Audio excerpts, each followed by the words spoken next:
वा वा, हेही काम करता वाटतं तुम्ही. मला वाटलं होतं फक्त शेतकऱ्यांना फसवताय. दारूचे व्यसन तर आहेच, याच गोष्टीची कमी होती, तीही पूर्ण झाली.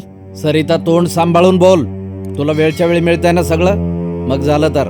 थांबा, ही रखमा कोण? अच्छा, म्हणजे विश्वासरावने ताईचे कान भरले तर?